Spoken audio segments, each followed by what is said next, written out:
Hello बच्चों, क्या हाल चाल है सभी के। उम्मीद करता हूँ सभी लोग अच्छे होंगे, सभी लोग मस्त होंगे और सभी लोग अपनी पढ़ाई अच्छे से कर रहे होंगे। सभी की पढ़ाई बहुत अच्छी तरीके से चल रही होगी और सभी लोग अपनी सेहत का भी खास ख्याल रख रहे होंगे। देखो बच्चों, इस टाइम पे अपनी सेहत का भी खास ख्याल रखना है यार। पढ़ाई तो चलो ठीक है, पढ़ाई एक तरफ है, पढ़ाई आपकी चलती रहेगी, पढ़ाई तो करना बहुत ज़रूरी है, पढ़ाई तो आपकी प्रायोरिटी पे होनी चाहिए। Study should be your priority right now, but then again you have to take care of your health also, because right now what I am witnessing is कि इस टाइम पे बहुत सारे लोगों की तबीयत खराब हो रही है। तो मैं बिल्कुल नहीं चाहूँगा मेरे प्यारे प्यारे बच्चों की इस टाइम पे तबीयत खराब हो जाए, और इस टाइम पे अगर आपकी तबीयत खराब होती है और उस वजह से आपका बोर्ड रिजल्ट बिगड़े, तो प्लीज़ बच्चों मेरी हाथ जोड़ के आपसे हम्बल रिक्वेस्ट है कि आप लोग अपनी सेहत का भी ख्याल रखें पढ़ाई के साथ साथ, और अपनी प्रॉपर नींद भी लें। क्योंकि मैं क्या देखता हूँ, इस टाइम पे बच्चा बहुत ज़्यादा टेंशन में आ जाता है, रात भर जगता है, रात भर पढ़ाई करता है। तो बेटा देखो यार, होता ये है कि अगर आप प्रॉपर नींद नहीं ले रहे हो, प्रॉपर अगर आप नहीं सो रहे हो, तो आपकी जो माइंड की जो कैपेसिटी होती है ना बेटा, वो कम हो जाती है। प्रॉपर अगर मैं बात करूँ, आपको कितने घंटे की नींद लेनी चाहिए सर? तो आपको टोटल में 8 आवर्स की मिनिमम नींद लेनी चाहिए। और इसके लिए मैं अलग से एक सेपरेट वीडियो भी आपको बना के दूँगा, आपके लिए लेके आऊँगा कि आपको कितने घंटे की नींद लेनी चाहिए, पेपर से 1 दिन पहले क्या करना चाहिए, क्या नहीं करना चाहिए, ये सब चीज़ें मैं आपको बताऊँगा। अभी मैं ज़्यादा टाइम ना लेते हुए अपनी सीरीज़ में आगे बढ़ूँगा। इसमें जैसा कि आप अपनी स्क्रीन पे देख पा रहे होंगे, नेक्स्ट चैप्टर की समरी जो हम समरी की सीरीज़ लेके आगे बढ़े हैं, नेक्स्ट चैप्टर की समरी जो हम देखेंगे, वो हम देखेंगे अ क्वेश्चन ऑफ ट्रस्ट, जो कि आपका चैप्टर है, काफ़ी इंपॉर्टेंट चैप्टर है आपकी फुटप्रिंट्स विदाउट फीड बुक में। और इससे आपका मोस्ट प्रोबेबली, जैसा मैंने आपको एक चैप्टर में और बताया था, जो कि आपका चैप्टर था अ मिडनाइट विजिटर, वैसे ही अ क्वेश्चन ऑफ ट्रस्ट से भी 6 मार्क्स का क्वेश्चन आने की प्रोबेबिलिटी ज़्यादा रहती है। लॉन्ग आंसर इससे आने की प्रोबेबिलिटी रहती है। तो इसीलिए बच्चों इस चैप्टर को अच्छे से और ध्यान से समझ लीजिएगा। चलिए बिना टाइम वेस्ट करते हुए शुरू करता हूँ, लेकिन शुरू करने से पहले मैं आपसे एक रिक्वेस्ट करता हूँ प्लीज़, क्योंकि यार ये सब जो पीडीएफ्स बनाने में, ये सब पढ़ाने में काफ़ी मेहनत लगती है यार, आपको ये चीज़ पता होनी चाहिए। तो आप भी मेरा हौसला हौसला अफ़ज़ाई करने के लिए मेरे चैनल को सब्सक्राइब कर दीजिए, चैनल को लाइक कर दीजिए, और जो भी वीडियोज़ आपके पास आती हैं उसको लाइक करिए, चैनल को शेयर करिए ज़्यादा से ज़्यादा अपने दोस्तों के साथ, अपने रिलेटिव्स के साथ, ताकि मेरा भी मोटिवेशन बना रहे। और चैनल के बेल आइकन को दबा दीजिएगा ताकि आपको हर नई अपडेट, हर नई वीडियो आपके पास पहले ही आती रहे। चलिए शुरू करते हैं इसी अच्छी बात के साथ। सबसे पहले हम जानेंगे चैप्टर का एक ओवरव्यू क्या है, चैप्टर का ओवरव्यू क्या है। The author of this short story is Horace Denby. जो मेन कैरेक्टर हैं इस स्टोरी के, इस स्टोरी के जो मेन कैरेक्टर हैं वो कौन है? होरेस डेनबाई। मेन कैरेक्टर जो है वो है Horace Denby. This story is about a thief who gets a taste of his own deeds. ये स्टोरी एक थीफ के बारे में है, जो कि थीफ कौन है? होरेस डेनबाई, जिसको अपनी ही दवाई का टेस्ट मिलता है, जिसको अपनी ही दवाई का, जो वो हरकतें करता है, जो चोरी वो करता है, उसी की दवाई का टेस्ट उसको मिलता है। सर कैसे मिलता है? अभी थोड़ी ना बताऊंगा बच्चों, पूरा समरी जानो, उसके बाद खुद जान जाओगे, वरना सारा सस्पेंस खत्म हो जाएगा। तो कह रहे हैं Horace Denby is a thief completely. Horace Denby पूरी तरीके से थीफ था। He steals only once in a year. यहां पे बेटा एक गलती हो गई है, इज नॉट अ थीफ होना चाहिए था, is not a thief. Horace Denby पूरी तरीके से थीफ नहीं था। पूरी तरीके से एक पूरा पक्का चोर कौन होता है? जो लगातार चोरी करता है। होरेस डेनबाई कंप्लीटली एक थीफ नहीं था, वो साल में कभी एक बार चोरी करता था। क्यों करता था साल में एक बार चोरी? He is fond of books and spends most of his money on buying books. वो उसको पसंद थी रेयर एंड एक्सपेंसिव बुक्स। उसको रेयर और एक्सपेंसिव बुक्स पसंद थी, और वो यही और इन्हीं बुक्स को परचेज करने के लिए वो क्या करता था? साल में एक बार चोरी करता था। And spends most of his money on buying books. और चोरी किया हुआ जो पैसा था उसको कहां पे लगाता था? बुक्स को परचेज करने में। Also he plans accurately before attempting any burglary. और कोई भी चोरी करने से पहले, बर्गलरी का मतलब होता है चोरी करना, the crime of entering a building illegally for stealing. किसी भी बिल्डिंग को इलीगली, कानूनी तौर पर ना, जो काम कानूनी तौर पर ना किया जाए, इलीगली किया जाए, किसी भी बिल्डिंग में छलांग मार के आप जब जाओ चोरी करने के लिए, उसको हम कहते हैं बर्गलरी। तो वो कहता है जब वो बर्गलरी करता था, जब वो चोरी करता था, तो वो पहले से सारी चीजों को प्लान करके चलता था, बिना प्लानिंग के वो कोई भी काम नहीं करता था। During his burglary attempt at a big house. अब एक बार क्या होता है, वो एक बड़े किसी हाउस पे जाके बर्गलरी करता है। एक कोई बड़ा हाउस होता है जिसका नाम हम आगे जानेंगे। एक कोई बड़ा हाउस होता है, उसमें जब वो बर्गलरी करता है, he studied well before entering the house for stealing from the safe. वहां के घर में चोरी करने से पहले वो उस घर की 14 डेज प्रायर, 14 डेज पहले वो अच्छी तरीके से घर के बारे में सब कुछ जान लेता है। हर एक माइन्यूट डिटेल, छोटी से छोटी डिटेल, कौन रहता है, किस टाइम आता है, किस टाइम जाता है, कितने नौकर चाकर रहते हैं, हर चीज के बारे में वो डिटेल लेता है चोरी करने से पहले। A lady thief cheated on him who claims herself to be the owner of the house। और क्योंकि ये खुद भी चोर है, अब वहां पे जब वो इस बड़े हाउस में चोरी करने जाता है, तो वो क्या होता है, वो जब वहां चोरी करने जाता है तो वो उसकी एक गलती उससे हो जाती है कि उसने वहां के जो लोग होते हैं, वहां के जो पीपल होते हैं, वो कब आते जाते हैं, कहाँ जाते हैं, इसकी जो जानकारी ली, लेकिन हर एक बंदे की जानकारी नहीं ली कि कौन कौन कितने पीपल वहां पे हैं। तो अब क्या होता है, एक लेडी थीफ, जो कि एक खुद ही एक थीफ थी, एक लेडी आती है, वो उससे आके बोलती है कि मैं इस घर की ओनर हूं। लेकिन वो खुद क्या होती है, खुद एक चोर होती है, और वो उसको धोखा देती है, चीट करती है उसके साथ। Finally Horace ends up in prison only to regret the way that a man should not trust anyone particularly from his profession।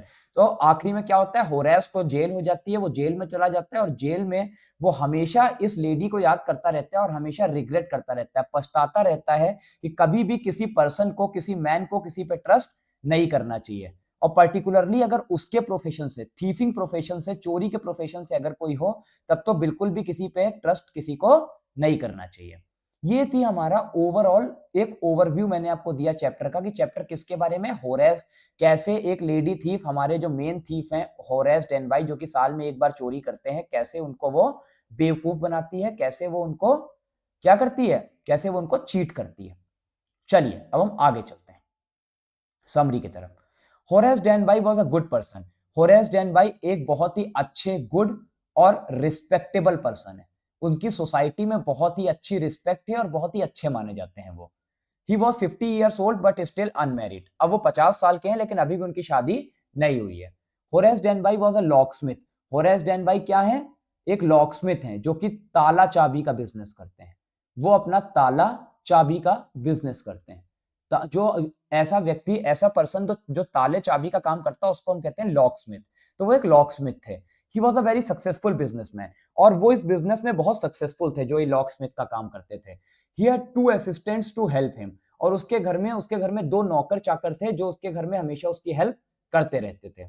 Being good and respectable but he was not totally honest. वो अच्छा इंसान तो था और respectable भी था, उसकी society में रिस्पेक्ट भी बहुत थी, लेकिन वो कंप्लीटली ऑनेस्ट नहीं था। ऐसा नहीं था कि वो सच बोलता था। He was fond of rare and expensive books. उसको रेयर और एक्सपेंसिव बुक्स पढ़ने का शौक था। रेयर मीन्स जो बहुत कम मिलती हैं, और एक्सपेंसिव मीन्स जो महंगी होती हैं। He purchase them at any cost. और चाहे कुछ भी करके, चाहे कैसे भी करके वो उनको खरीदता था। अब उनको खरीदने के लिए वो क्या करता था, for this he robbed safe only once in a year. उन्हीं बुक्स को खरीदने के लिए वो क्या करता था, साल में एक बार कहीं ना कहीं किसी घर में जाके सेफ की रॉबरी करता था। He purchase this book secretly through an agent. और वो किसी एक एजेंट से छुप छुप के सीक्रेटली इन बुक्स को परचेज करता था। Before making a theft he chalked out plan well. कोई भी चोरी करने से पहले वो क्या करता था, वो अपना प्लान पहले से बना लेता था। This time he had observe the house at Shotover Grange. अब एक जगह है, एक घर का नाम है शॉर्टओवर ग्रैंज। शॉर्टओवर ग्रैंज क्या होता है बेटा, एक ऐसा घर जिसमें काफी बड़ा सा एक क्या होता है, एक बहुत ही बड़ा सा फार्म हाउस सॉर्ट ऑफ होता है। शॉर्टओवर ग्रैंज को आप ये भी कह सकते हो एक सॉर्ट ऑफ बहुत ही बड़ा सा फार्म हाउस, जो कि एक बहुत बड़ा सा फार्म हाउस कह सकते हो उसको। तो वो कहता है इस बार उसने चोरी करने की सोची एक फार्म हाउस पे, जिसका नाम था शॉर्टओवर ग्रैंज। शॉर्टओवर ग्रैंज में ही उस फार्म हाउस में ही एक घर था।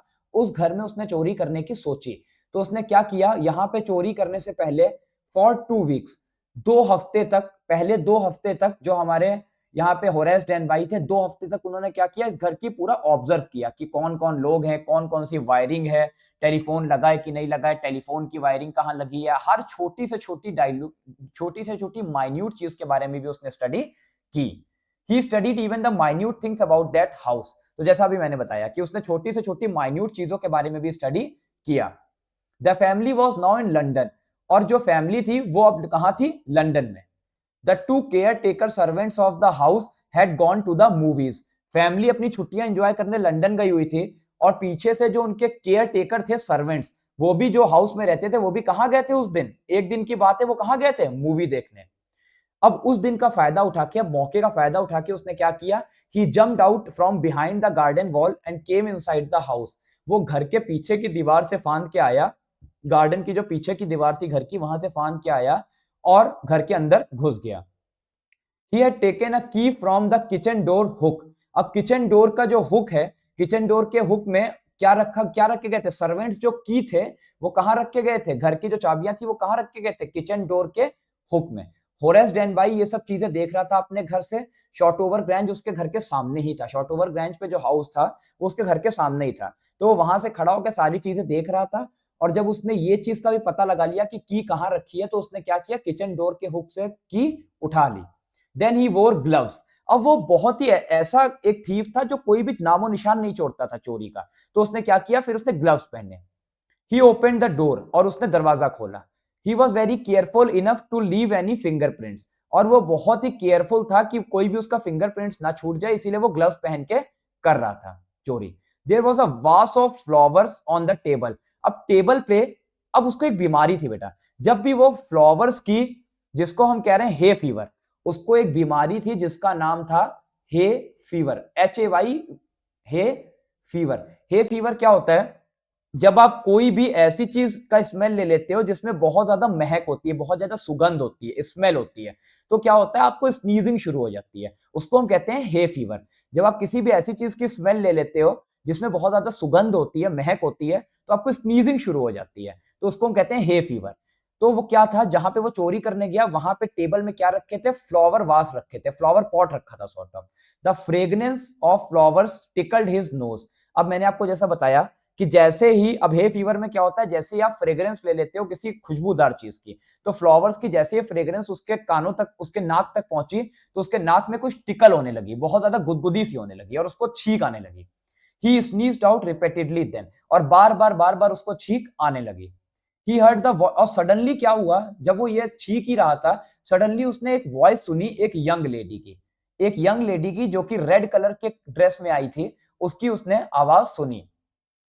He pretends to be the wife of the owner of that house, और उसने ऐसे प्रिटेंड किया, ऐसा दिखावा किया कि वो उस घर का जो ओनर है उसकी वाइफ है, मतलब वो लेडी ओनर है घर की। उस यंग लेडी ने क्या बोला कि वो लेडी ओनर है उस घर की। She told him that she had come there suddenly because she wanted her jewels to wear them at the party in the night। तो वो बोलती है होरेस डेनबाई से कि वो वापस यहाँ पे इसीलिए आई है क्योंकि उसको जो है, वो यहाँ पे अपनी कुछ ज्वेलरी भूल गई थी, और वो उस ज्वेलरी को लेने के लिए आई है क्योंकि उसको उस ज्वेलरी को कहाँ पहनना है, रात में एक पार्टी है, उस पार्टी में उसको उन ज्वेलरी को पहनना है। ये कौन बोलती है, वो जो यंग लेडी आती है जो कि ये बताती है कि वो उस घर की ओनर है। Denby requested the lady to let him go home. तो अब डेनबाई, होरेस डेनबाई उसकी बात को सच मान लेता है। होरेस डेनबाई को लगता है कि सच में अब वो फंस चुका है, उसको घर की ओनर ने पकड़ लिया है, तो वो रिक्वेस्ट करता है कि प्लीज मेरे को घर जाने दो, मैं कोई चोरी करने नहीं आया हूं, मेरे को घर जाने दो, मेरे को माफ कर दो। She asked him to open the safe as she needed the jewels but she had forgotten the number. वो कहती है कि मैं एक शर्त पे तुमको माफ कर सकती हूँ और मैं पुलिस को नहीं बुलाऊंगी, तुम अगर मेरे लिए मेरी सेफ खोल दोगे, क्योंकि मैं, मेरी जो ज्वेलरी है, मेरे जो ज्वेल्स हैं वो कहाँ रखे हैं, सेफ के अंदर रखे हैं, और मैं यहाँ का नंबर, उस ज्वेलरी, उस जो मेरी सेफ है उसका नंबर भूल गई हूँ, लॉकर का नंबर भूल गई हूँ। Denby willingly open the safe without gloves. अब भाई होरेस डेनबाई हमारे क्या काम करते थे, ताले चाबी का काम करते थे, तो होरेस डेनबाई ने कहा कि ठीक है, ये काम तो मेरे लिए बहुत आसान है, मैं आपके लिए सेफ खोलूंगा, आप मुझे यहां से जाने देना। अब होरेस डेनबाई ने जल्दी जल्दी में क्या किया, उस सेफ को तो खोल दिया, लेकिन उस टाइम पे उसने ग्लव्स नहीं पहने हुए थे। अभी तक वो क्या था, अभी तक बहुत ही मेटिकुलस प्लानर था वो, केयरफुल, मेटिकुलस मींस केयरफुल, अभी तक वो बहुत ही मेटिकुलस प्लानर था। अभी तक वो क्या करता था, हर चीज बहुत केयरफुली कर रहा था, लेकिन फिर भी यहां उसने इतनी बड़ी गलती कर दी कि उसने बिना ग्लव्स के इस सेफ को खोल दिया। The young lady got the jewels. अब उस यंग लेडी को ज्वेलरी मिल गई, होरेस डेनबाई को, और उसने होरेस डेनबाई को जाने दिया। Horace Denby went away happily because he had escaped from being imprisoned. Horace Denby वहां से खुशी खुशी चला गया क्योंकि उसे लगा कि वो पकड़ा गया, लेकिन उसके बाद भी उसको छोड़ दिया गया और उसको जेल होने से बच गई। On the third day, a policeman had arrested him for the jewel robbery at Shotover Grange. 2 दिन अब इसने कुछ नहीं किया। अब ये उस लेडी से एक वादा करके वहां से निकला था होरेस डेनबाई कि अब मैं चोरी नहीं करूंगा। 2 दिन तो इसने कुछ नहीं किया। तीसरे दिन क्या हुआ, तीसरे दिन एक पुलिस वाला आया और उसको अरेस्ट करके ले गया। किस वजह से? क्योंकि उसने ज्वेलरी की चोरी की थी। कहां पे? शॉर्टओवर ग्रैंज में। शॉर्टओवर ग्रैंज में उसको चोरी के इल्जाम में, ज्वेलरी के चोरी के इल्जाम में उसको पकड़ के ले गई पुलिस जेल में। His fingerprints were found at the robbed place। अब उसने क्या किया था? बिना ग्लव्स के ही सेफ खोली थी, तो इस वजह से उसके जो फिंगरप्रिंट्स थे वो वहां पे चोरी वाली प्लेस पे पुलिस को मिल गए थे। He confessed that he had opened the safe for the young wife of the owner of the house। तो वो उसने वहां पे ये कन्फेस किया, ये चीज बताई कि उसने जो सेफ खोली थी वो अपने आप नहीं खोली थी। वो सेफ उसने इसलिए खोली थी क्योंकि उसकी जो ओनर था उस हाउस का, उस शॉर्टओवर ग्रैंज के घर का जो ओनर था, उसकी जो वाइफ थी जो यंग थी, उसने उससे बोला था उस सेफ को खोलने के लिए। बट इन रियलिटी, अब देखिए यहां पे टर्निंग पॉइंट क्या आया बच्चों। But in reality the owners wife was about 60 years old. असलियत में जो ओनर की वाइफ थी वो कितने साल की थी? 60 इयर्स ओल्ड थी। वो एक बुजुर्ग लेडी थी, grey haired 60 year old women थी। She said that the story was not true. उसने, अब ओल्ड वुमेन ने क्या बोला? ये जो कहानी बना रहा है होरेस डेनबाई वो बिल्कुल भी ट्रू नहीं है। No one believe Denby. अब होरेस डेनबाई पे किसी ने भी भरोसा नहीं किया, तो इसीलिए पुलिस ने उसको अरेस्ट कर लिया। Now the police arrested him. He was the assistant librarian in the prison. और उसको पकड़ के जेल में डाल दिया। और अब वो क्या है? अब वो एक असिस्टेंट लाइब्रेरियन है। कहां पे? प्रिजन में, जेल में। He always thought of the charming young lady who was in the same profession as he was। अब वो वहां जेल में बैठे बैठे, जब वो असिस्टेंट लाइब्रेरियन का काम करता है, तो वहां बैठे बैठे वो हमेशा ज्यादातर किसके बारे में सोचता रहता है? उस चार्मिंग सी, बहुत अच्छी सी दिखने वाली यंग लेडी के बारे में, जो कि उसके जैसे जैसे वो चोरी में था, चोरी के प्रोफेशन में था, वैसे ही वो यंग लेडी भी उसी की तरह चोरी के प्रोफेशन में थी। लेकिन अब क्या किया? होरेस डेनबाई ने उसकी बात मान ली और वो फंस गया। Now he didn't believe in the thought of honor among thieves। और अब वो इस बात पे बिल्कुल भरोसा नहीं करता था कि थीव्स के बीच में कोई रिस्पेक्ट होती है, कोई भी ऑनर होता है। और थीव्स के ऊपर कभी भी हमें, थीव्स की लाइन में कभी भी हमें एक दूसरे पे भरोसा करना चाहिए। इस बात पे कभी भी होरेस डेनबाई भरोसा अब नहीं करता है। Now with that we come to an end of our summary. I hope आपको ये समरी समझ में आई होगी। अगर नहीं समझ में आई तो आप 1 से 2 बार ये वीडियो देखिएगा, आपको समझ में आ जाएगी। आपको कोई भी क्वेश्चन इस समरी के बाहर से नहीं मिलेगा। तो चलिए बच्चों, इसी अच्छी बात के साथ मैं इस अपने सीरीज को खत्म करता हूं, इस वाले वीडियो को खत्म करता हूं। मिलते हैं हम लोग नेक्स्ट वीडियो में। Thank you.